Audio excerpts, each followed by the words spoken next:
What's up, extreme dudes of the 90s? I am back with a new review, and it is going to be this. I'm reviewing this a couple of weeks late. This came out at the end of February, Black History Month. It is the new history of the DC Universe, the Dakota Incident #1. And this is by a staff of talented writers and artists. I'm just going to name a few off the top of my head.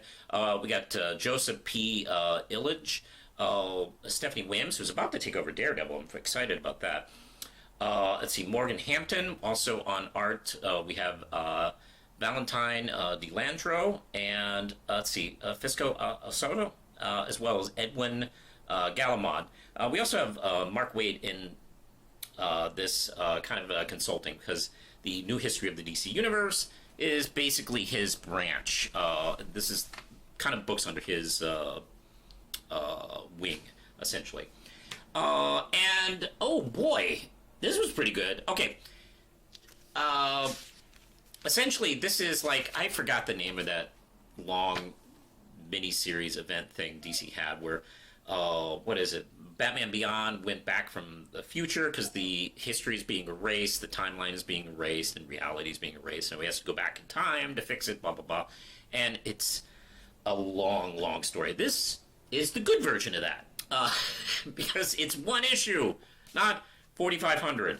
And it essentially starts out in the future of Dakota, where Amistad is the son of Rocket and Static, and reality's coming apart, and he has to go back in time to figure out what that point was, that where if he finds it, maybe he can restore the timeline and save the universe. DC Universe, man, it's the most fragile thing in the world. Like, you step on a butterfly and it's just gone.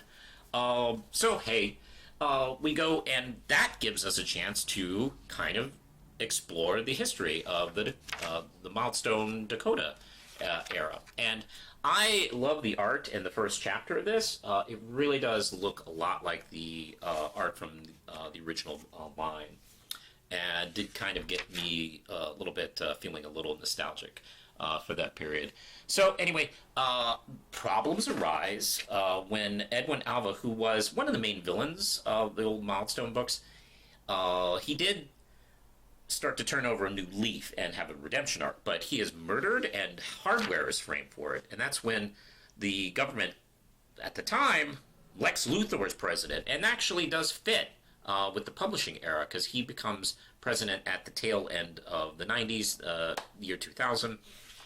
So that does kind of work in here. They've been around for a while, and he decides to use this as an opportunity to stifle the heroes of Dakota, because they're heroes he can't control, and that's a big thing he was doing during his tenure. And he sends in the Suicide Squad, and it doesn't work. They're fighting Blood Syndicate and Static and Icon, and it's not going great. So they keep throwing more Suicide Squad members in. They throw Captain Atom, they throw the military, and it just becomes a bigger and bigger battle, and endangering the lives of innocent civilians all over the place. And let's see, that's when things get really, there's a nice Icon Captain Atom fight here. Wonderful stuff. But when things get at their peak, at the most damaging, the Justice League show up. And they help turn the tide in the favor of the Dakota heroes as they team up. It's kind of great seeing them jump in like this. However, that's when Luthor uses another method of attack. He and his staff come in, and they legally shut them down. They essentially tell them, like, we're going to keep doing this if you don't surrender.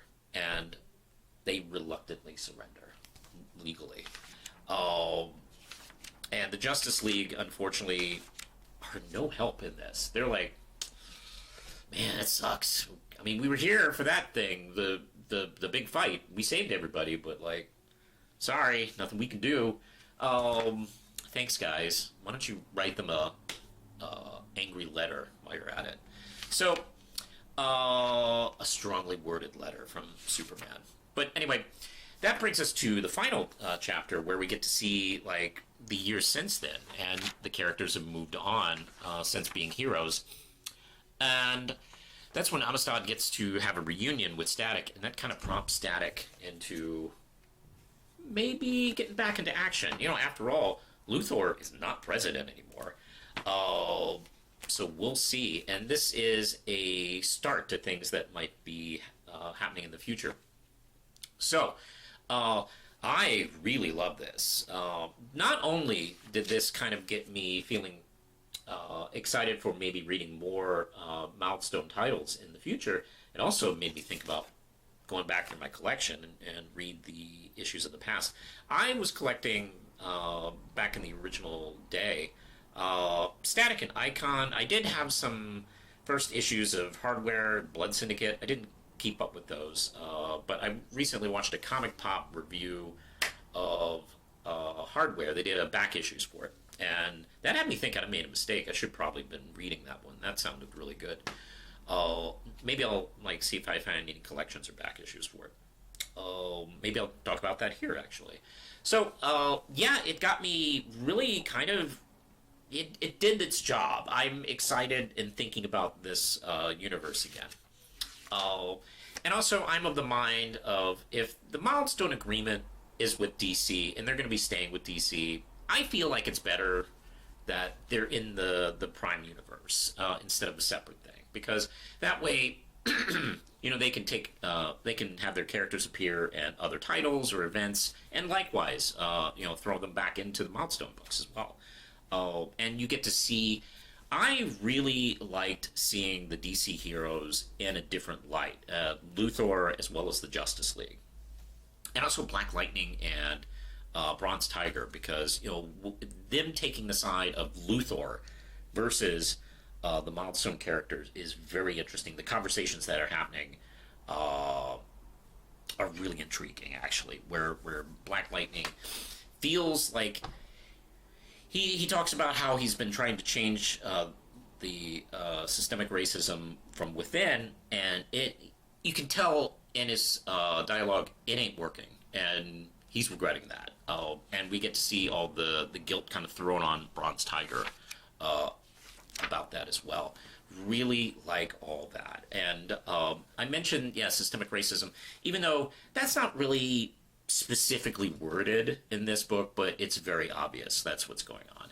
And I mean, you don't have to be like a political scholar to see what this is talking about. This reminded me a lot of like a lot of the Black Lives Matter protests of like the early 2020s, and hell, I was thinking about Minnesota while reading this. Now, obviously, Minnesota wasn't a influence on this because that was happening probably when this book was in post-production, you know, getting printed. So that wasn't anything involved. But the sad thing is, this kind of thing happens over and over again, and it's going to happen more. So yeah, that gave this book for me a lot of weight, and instead of just a simple nostalgia trip.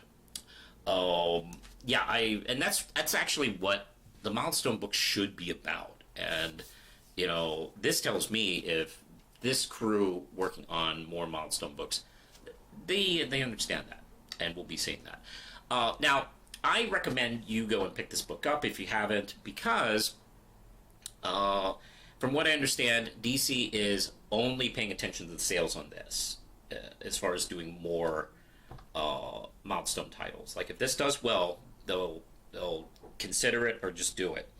And they didn't promote this very heavily. I actually had to learn about this from other YouTubers, like Blurred Without Fear and Comic Pop and so on. I didn't pick this up from like the DC marketing department. You know, I don't think they even talked about it. So if you haven't heard about this and you're one of the 12 fans of me, take my word for it. Check this out. This is a really good book.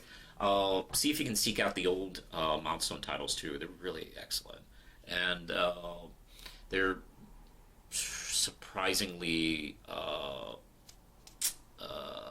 they've aged surprisingly well. Let me just say that. So yeah, I'm gonna give this an easy 5 out of 5 Ram chips. I recommend checking it out.